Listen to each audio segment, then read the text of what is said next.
दिल्ली चुनाव की तारीख जैसे जैसे करीब आती जा रही है वैसे वैसे लड़ाई दिलचस्प और जोरदार होती जा रही है। पोस्टरवार भी खूब चल रहा है। बीजेपी और आम आदमी पार्टी दोनों तरफ से पोस्टरबाजी जमकर हो रही है। दोनों पार्टियां एक दूसरे पर टारगेट कर रही हैं। बीजेपी ने आम आदमी पार्टी और अरविंद केजरीवाल पर पोस्टर के जरिए कई गंभीर आरोप लगाए हैं। जहां पोस्टर में आम आदमी पार्टी के वर्तमान और पूर्व नेताओं पर लगे आरोपों को लेकर बीजेपी ने हमला बोल दिया है।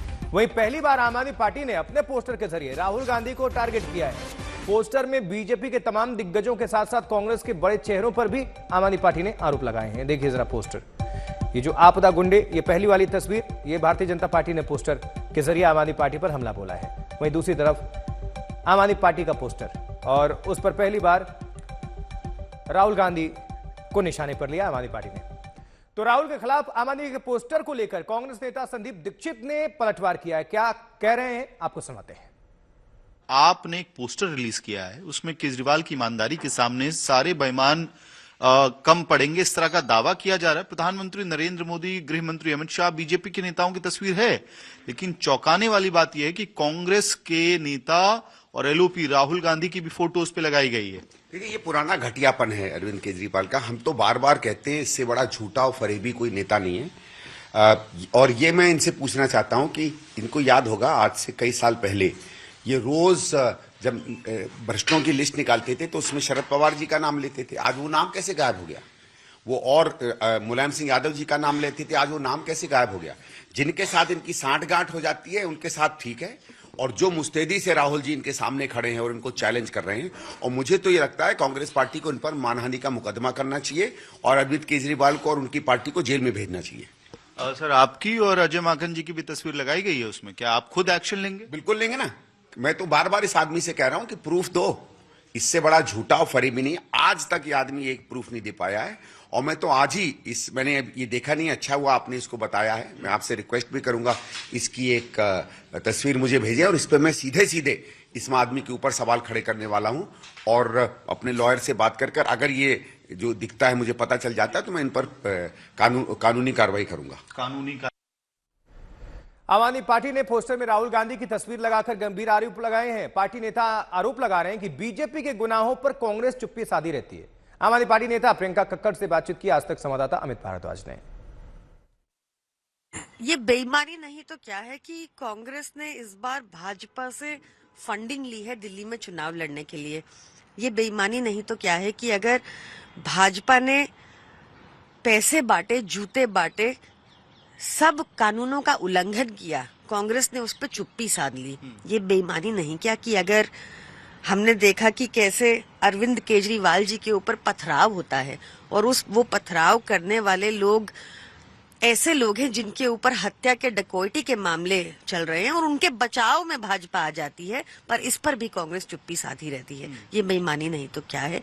अगर ये बेईमानी नहीं तो क्या है कि बार बार हमारे नेताओं को गाली निकाली गई, एंटी नेशनल तक कह दिया गया हमारी टॉप लीडरशिप को। तो मुझे लगता है कि कांग्रेस को खुले आम आकर बाहर अपनी अनहोली अलायंस डिक्लेयर कर देनी चाहिए और बता देना चाहिए कि वो सारे कुकर्मों पे भाजपा के इसलिए चुप है क्योंकि वो इस बार साथ है।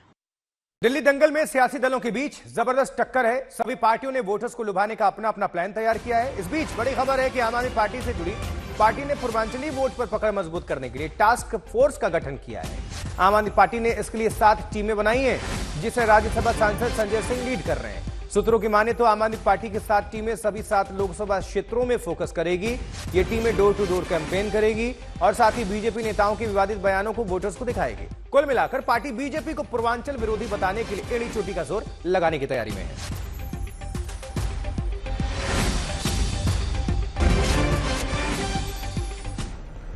दिल्ली के मुद्दे अनेक हैं। अभी पूर्वांचल का मुद्दा गरमाया है तो झुग्गी झोपड़ी, सीएम चेहरा, घोटाला, भ्रष्टाचार जैसे मुद्दों पर भी बीजेपी, आम आदमी पार्टी और कांग्रेस में तू में है।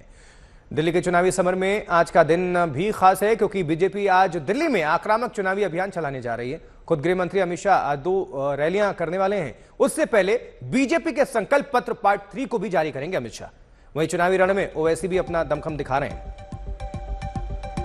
तो दिल्ली में जो मुद्दे हैं, सियासी जंगल जिस पर है, क्या क्या है? सीएम चेहरा है, पूर्वांचल वोट है, अपराध है, घोटाला, भ्रष्टाचार, पानी, बिजली, झुग्गी झोपड़ी, साफ सफाई, सीएजी रिपोर्ट, अवैध बांग्लादेशी, शराब, भ्रष्टाचार, ये सब तमाम जो है मामले ये हैं। वहीं दिल्ली में पूर्वांचल वोट किस पर चोट, देखिए जरा समझिए। दिल्ली में यूपी के प्रवासी कितने, 28 लाख हैं। दिल्ली में बिहार के प्रवासी 10 लाख, दोनों को जोड़िए 38 लाख हो जाते हैं ये संख्या। और जहां वोट पड़ेगा आप समझ सकते हैं कितना प्रभाव। अरे ऋतुराज को तो रोज गालियां देते रहते हैं भाजपाई, शर्म नहीं आती इन लोगों को। एक पूर्वांचल के मैथिली ब्राह्मण समाज के एक विधायक को सरेआम टीवी पे बैठ के भारतीय जनता पार्टी के प्रवक्ता ने वो गाली दी जो आपके कैमरे पे मैं बोल भी नहीं सकता। एक एक यूपी बिहार पूर्वांचल के लोग उस गाली का बदला लेंगे। हमको रोहिंग्या कहते हैं ये लोग, हमको बांग्लादेशी कहते हैं। सदन के अंदर कहा बीजेपी के राष्ट्रीय अध्यक्ष ने, तो गालियां देने का काम कर रहे हैं आप यूपी बिहार पूर्वांचल के लोगों को। दोनों ही पार्टियां, एक मुख्यमंत्री जी का बयान आया था, सब लोगों को पूर्वांचलियों के जेहन में आज भी याद होगा कि 500 रुपए का टिकट कटा के लोग आते हैं और 5 लाख का इलाज करा के चले जाते हैं। ये अरविंद केजरीवाल का बयान था। और मैं राज्यसभा में काम करता हूँ, वहाँ भारतीय जनता पार्टी के अध्यक्ष नड्डा जी, जो अभी मंत्री भी हैं भारत सरकार में, स्वास्थ्य महकमे को देख रहे हैं, उन्होंने पूर्वांचलियों की तुलना बांग्लादेशी घुसपैठियों से किया था।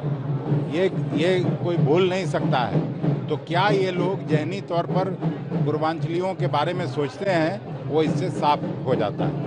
जैसे कि मैं सो रहा हूँ तो पिताजी को जगाना है मुझे, तो वो डायरेक्ट उठाने के बजाय, और हिंसा की परंपरा मेरे यहाँ नहीं थी सौभाग्य से, तो वो क्या करते थे कि उस कमरे में आ जाएंगे या बाहर से गुजरेंगे और चौपाई बोलेंगे, प्रात काल उठ गए रघुनाथा